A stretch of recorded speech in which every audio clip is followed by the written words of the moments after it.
Mark's reviews and tutorials here, and I'm going to show you how to plumb in a pump and filter. We've got a couple of bases that we put down first. That's a really important part of this, is getting, particularly your filter is very heavy. It's got quite a bit of water in it, so you've got to make sure there's a solid base for it to sit in. The last thing you want is a year into the install, or as soon as you get heavy rain, that the filter starts to lean and isn't stable, or can break your pipes, and etc, etc. So we've got a couple of pavers, and I got a mattock and dug the ground level and dug it down a little bit until it was nice and firm and nice and solid. And then I was able to sit the pump and filter onto them. As you can see, the base of the filter here, it is actually a little bit, the paver is just a little bit too small. It's fine, it's going to do the job and be perfectly stable, but it would have been nice for it to be even just a little bit bigger. But really important is the base and the foundation, so get some solid bits underneath them. Position it where it's going to be out of the sun if you can, and easy to get to. I've put these here where the customers asked for it to be. Now it's a matter of working with the hardware that's been supplied. We've got sockets, a little slot in here that you need to put a rubber O-ring into, and this is going to become a barrel union, so that lock nut goes over the top. So that goes around that way. So the rubber O-ring is poking through here, and you'll see that rubber O-ring goes down onto that sealing face there. So that seals, and the lock nut comes down over the top and holds it in place. So that's that guy there. For the cartridge filter though, right here, here's the union. Again, there's a rubber O-ring in underneath that lock nut, but I've also got a thread which we're going to screw into the filter here. Just a little bit of thread. You don't want to put too much of the Teflon tape on, because this is plastic. Sometimes you'll see a metal band reinforcing this, but not here today.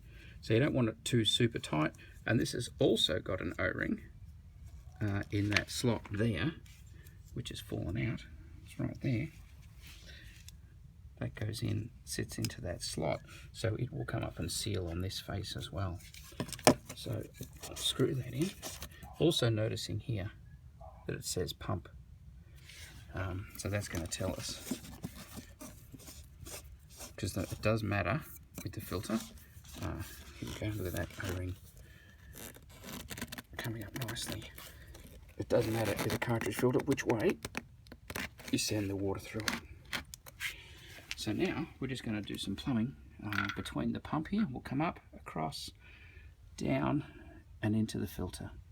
And that's a 50mm socket, so we have to put a 50x40 reducer and then come out with 40mm pipe, elbow up, across and into the top of the pump. And then on the other side, the return, same fitting as that, will come pretty much straight out. I've got a bit of a mess here at the moment, but it will return back up to that skimmer box. I'm going to replace that skimmer box, have a look for that filter as well. I'll put a link up here for how to replace a skimmer box on an above ground pool. You can see the little guy that's there is absolutely tiny and undersized, and of course the client's had a real horrible time with the pool because the filter's not big enough. So get some decent equipment on there, and it'll make it much more fun to look after. So we're plumbing in the pump and filter now, and we've got a long line. This is where the customer wanted the pump and filter, right here around the corner. Got a long line running down to the skimmer. That's a 40mm suction line all the way, and comes out here. I've just cut the length of pipe. I'm going to bring that through. So I'm going to come on an angle. You see the pump there, I'm going to come on an angle. Just, if I had have brought that straight down, that would have been another one elbow to come out, one at the bottom, two to turn in, so it's 3 elbows. Sorry, 1, 2, 3. If I do it this way, it's 1 and then 2 to go in, so you use 1 less elbow, which is much better for flow and flow restriction. So plumbing in the suction, and then the return is going to go from the pump to the filter, and then out of the filter we're actually going to come up to a chlorinator, and then returning back to the pool, which is that grey fitting right there on the wall. That'll be plumbed in 40mm pipe as well. So I've got a situation here where I'm plumbing in 40mm pipe. The pump has 40mm fittings, but the cartridge filter, for reasons I don't know why, has got 50mm fittings. So we need to reduce that down, and I've got a reducer. I wasn't expecting, I've got one, I need two, I need one on the other side. So what happens, that glues into there, and then it will receive 40mm pipe inside. Now these can be installed the wrong way around. There's a little ledge on the back there to stop the pipe poking too far through. If you put that way, then your 40mm pipe won't go in at all. So it needs to go in that way so the pipe can slide in to that point. So I'll put that in and then we can glue those two together. We've got the front on now, so we're getting there. So I think you've got the gist of it here. I will put another link up just here right now for how to glue fittings. I went through in a bit of detail as to how to do that, so you can see that. And also another one, I'll put it up here for how to put Teflon tape onto your fittings. And again, a little bit more detail on how that's done, so you can have a look at that one as well. But I think you've got the gist here.